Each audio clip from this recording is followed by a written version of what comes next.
Hello everyone. Today I'll give you a brief idea about the keratoconus. Keratoconus is the disease of young age and it starts in early teens and it progresses till age of 35 to 40 years of age.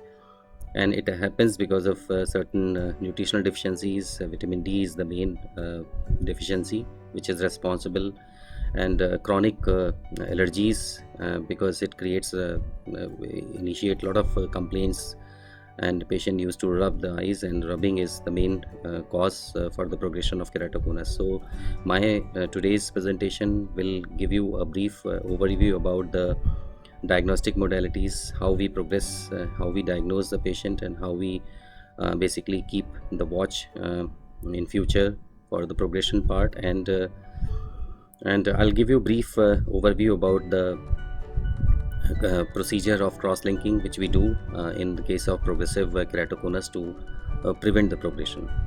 Keratoconus patients are young patients, and they come with a blurring of vision or distortion in the vision, or there is an increased astigmatism in refractive glasses or regular change in the glasses.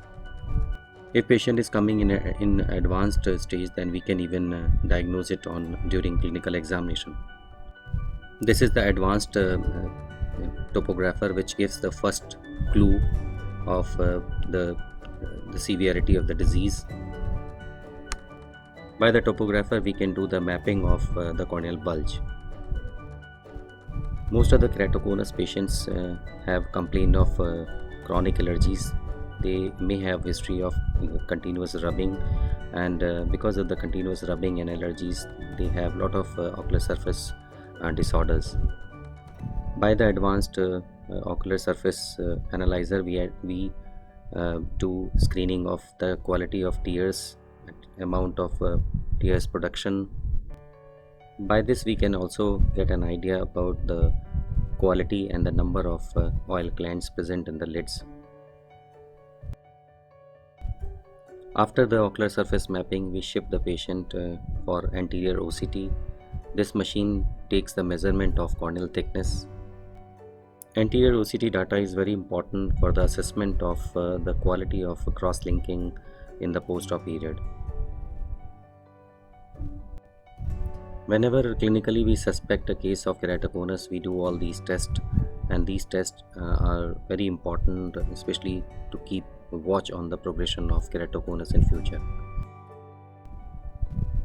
Then finally we shift the patient on Pentacam topographer. This is the main diagnostic tool for the diagnosis of keratoconus. It has inbuilt several softwares through which we can not only detect the keratoconus, we can do the close follow-ups in future to assess the progression or the stationary stage of keratoconus.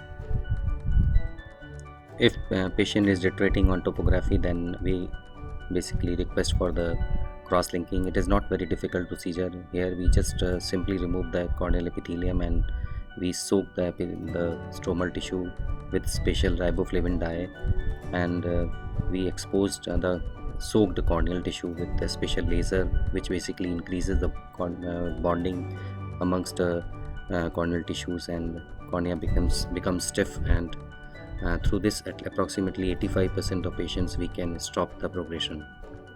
I hope this information might be useful for you. Thanks for watching.